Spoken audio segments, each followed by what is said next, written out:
UPSC civil services 2024 के aspirant जो already GS का पेपर दे चुके हैं, अब समय नहीं है कि हम जीएस के पेपर को एनालिसिस करें, अपनी परफॉर्मेंस को एनालाइज करें, बल्कि अब समय ये है कि जो हमारा नेक्स्ट स्कोरिंग एरिया है, जो आपका ऑप्शनल है, उसके नंबर को कैसे हम ज़्यादा से ज़्यादा इन्हेंस कर सकते हैं।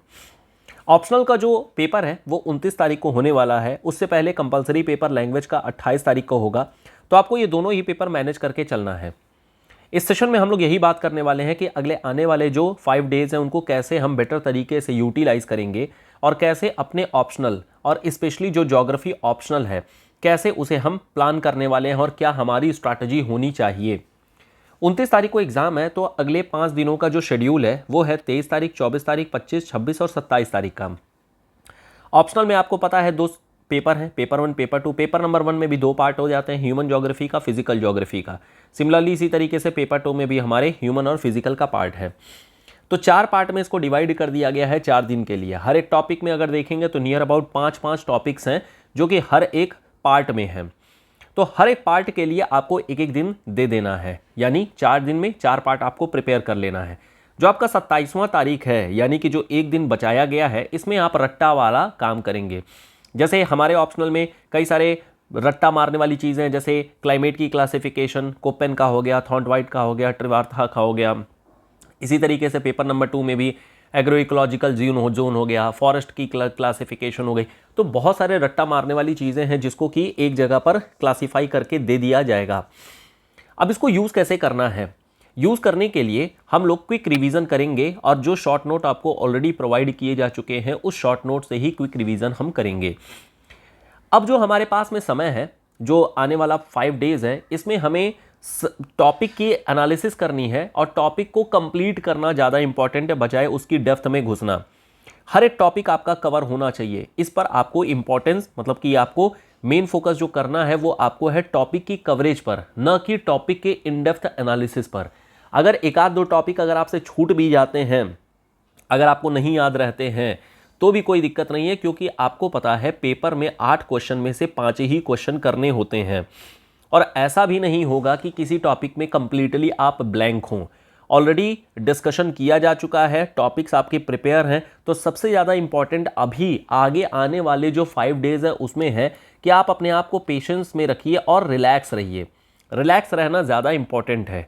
ऐसा नहीं है कि आपने पढ़ा नहीं है और ऐसा भी नहीं है कि आपको टॉपिक प्रिपेयर नहीं है। बस ये समय है कि हम ब्रशअप कर लें चीज़ों को, और जितना ज़्यादा हम अपने दिमाग में कंसोलिडेट करके रखे रहेंगे उतना ज़्यादा हमारे लिए फ़ायदेमंद रहेगा। तो अब करना ये है कि अब आपको डेली बेसिस पर 1 आवर की एक रिवीजन क्लास मिलेगी। हर एक, मतलब अभी बात कर लेते हैं कब कब मिलेगी।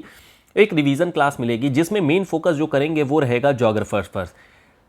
कई बार ऐसा होता है कि माइंड रिलैक्स नहीं रहता है और समझ नहीं आता है कि कहाँ से शुरू करें, कहाँ को ख़त्म करें। तो उसके लिए एक 60 मिनट का, मैक्सिमम टू मैक्सिमम 60 मिनट का आपको एक सेशन दे दिया जाएगा हर एक टॉपिक का, जिससे कि आपको आसानी हो जाए कि कौन सा टॉपिक कितना पढ़ना है और कितना छोड़ देना है। क्योंकि लाइन बाय लाइन आप चीज़ों को नहीं कर सकते हैं, ना तो टाइम है और ना ही आपको उतना पेशेंस रहेगा। तो अब जो सेलेक्टिव चीज़ें हैं उन पर हमें ज़्यादा फोकस करना है, जिससे ज़्यादा से ज़्यादा चीज़ों को हम मैक्सिमाइज कर सकें। तो 1 आवर की एक रिवीजन क्लास रहेगी, रिकॉर्डेड फॉर्मेट में रहेगी, जो आपको दे दिया जाएगा। और आप पहले करेंगे ये कि उस रिवीजन क्लास के थ्रू जो भी आपके शॉर्ट नोट्स हैं उस शॉर्ट नोट पर अपना मार्किंग कर लीजिए, या फिर एक A4 शीट पर साथ ही साथ में लिखते रहिए। जब आपने एक रिवीजन क्लास कर ली तो अगले 2 घंटे आने वाले, जो मतलब just after 1 hour of the class, आप अगले 2 घंटे सेल्फ रिवीजन में देंगे। अब ये टॉपिक टू टॉपिक देखिए, मतलब वैरी कर सकता है। जैसे कुछ टॉपिक में 1-2 घंटे से ज़्यादा लग सकते हैं, कुछ टॉपिक में 2 घंटे से कम भी लग सकते हैं। तो ऐसा नहीं है, ये जस्ट एक जनरल बेसिस पर दिया गया है कि 2 घंटे लगभग एक टॉपिक को दे देने हैं।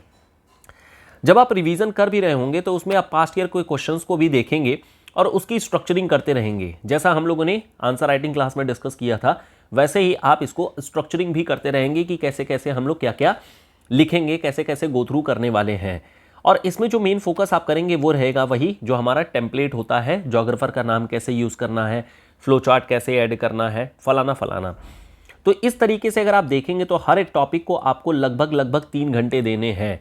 और बहुत ज़्यादा देने की ज़रूरत नहीं है, 3 घंटे से ज़्यादा इसलिए मत दीजिएगा, अदरवाइज़ फिर आपका दूसरा टॉपिक फिर हैम्पर हो जाएगा, दूसरे टॉपिक को दिक्कत हो जाएगी। और अभी के लिए इंपॉर्टेंट क्या है, अभी के लिए इंपॉर्टेंट है कि हम सारे टॉपिक को कवर करके जाएं। सारे टॉपिक को कवर करना ज़्यादा इंपॉर्टेंट है बजाय कि डेप्थ में घुसना, क्योंकि आपको भी पता है अगेन 8 क्वेश्चन होते हैं, 5 ही क्वेश्चन करने होते हैं, तो इसलिए ये चीज़ है। तो डेली बेसिस पर अगर आप 15 घंटे देंगे देन आपका ये पूरा ऑप्शनल बड़े आराम से कवर किया जा सकता है। अब चूंकि ये लास्ट टाइम है तो 15 घंटे में तो काम चलेगा नहीं। अब 15 घंटे के अलावा जो आपका लैंग्वेज का पेपर है, वो लैंग्वेज का पेपर भी आप डेली बेसिस पर एक एक 2-2 घंटे आप अपना देते रहिएगा, जिससे कि लैंग्वेज वाला पेपर भी आपका न छूटे।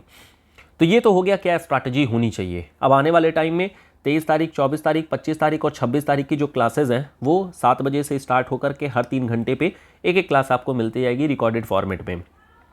और इसमें कुछ भी इधर उधर की चीज़ें नहीं, टू द पॉइंट, क्या क्या पढ़ना है क्या छोड़ना है वो वाली बातें रहेंगी। जैसे पर्सपेक्टिव में क्या है, मॉडल्स में क्या है, पॉपुलेशन में क्या है, सेटलमेंट में क्या है, इकोनॉमिक ज्योग्राफी में क्या है, आरडीपी में क्या है।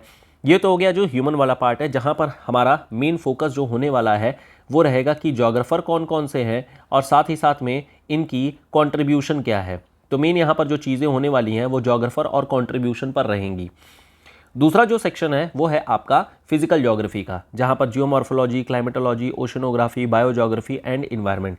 यहाँ पर जो मेन फोकस रहेगा वो तो जोग्राफर पर रहेगा ही रहेगा, क्या क्या थ्योरीज वगैरह दी गई हैं ये तो रहेगा ही रहेगा, लेकिन साथ ही साथ में यहाँ पर कुछ टर्म्स वगैरह भी होते हैं जिन टर्म्स पे क्वेश्चन आपके बनते हैं, जो कंपलसरी क्वेश्चन होते हैं। तो जो टर्म्स वगैरह होते हैं उसको भी 1 बाय 1 करके यहाँ पर ऐड कर दिया जाएगा, जिससे कि आपको एक आइडिया रहे। जो 10 मार्कर वाले क्वेश्चन होते हैं उन 10 मार्कर वाले क्वेश्चन में आप कुछ लिख करके अगर आएंगे तो आपको मतलब ब्लैंक नहीं रहेंगे। अगर 4-6 नंबर भी वहाँ से मिल जाता है तो भी आप बहुत अच्छा एडवांटेज में रहेंगे। सिमिलरली इसी तरीके से पेपर नंबर 2 में agriculture, industry, trade and transport, cultural setting, RDP and political aspect, यहाँ पर जो मेन फोकस रहेगा वो रहेगा अगेन जोग्राफर्स पर, मेनली जोग्राफर्स पर। क्योंकि पेपर 2 को पेपर 2 कैसे बनाना है, मतलब कि ज्योग्राफी ऑप्शनल कैसे बनाना है, वो आपका मेन जोग्राफर ही डिसाइड करते हैं। जो आपका 26 तारीख को है physical setting of India and resource, दिखने में आपको 2 ही टॉपिक दिख रहे हैं लेकिन एक्चुअल में इसमें बहुत सारे छोटे छोटे सब टॉपिक्स हैं। यहाँ पर जो मेन फोकस रहेगा वो रहेगा कि जो जियोलॉजिकल टाइम स्केल है, ज्योग्राफिकल टाइम स्केल की कैसे कैसे आगे हमारी डेवलपमेंट हुई है। और यहाँ पर मेन इंपॉर्टेंट चीज़ रहेगी वो रहेगी क्लासिफिकेशन को लेकर के। तो क्लासिफिकेशन और साथ में जियोलॉजिकल टाइम स्केल, इस पर हम लोग मेन फोकस करने वाले हैं। तो ये हम लोगों ने पूरा डिस्कशन कर लिया कि कैसे आने वाले टाइम को हम यूटिलाइज करेंगे। जहाँ पर भी जिस टॉपिक में भी आपको दिक्कत हो रही होगी, आप लोग कॉन्टैक्ट डिटेल्स आपके पास में है, यूज़ दैट कॉन्टैक्ट डिटेल्स और आप तुरंत फ़ोन करके पूछ लीजिएगा कि किस टॉपिक में क्या दिक्कत आ रही है, ठीक है।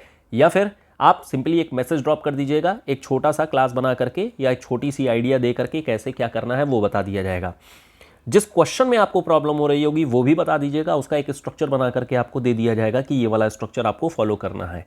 तो लास्ट में फिर से यही कहूँगा कि अब पेशेंस रखिए और रिलैक्स रहिए और आराम से चीज़ों को कवर करिए। इस समय आपको अपने ब्रेन का जितना ज़्यादा मैक्सिमम यूटिलाइजेशन जो कर सकते हैं उतना मैक्सिमम यूटिलाइजेशन आपको करना है और फिर यही आपका लास्ट मोमेंट है।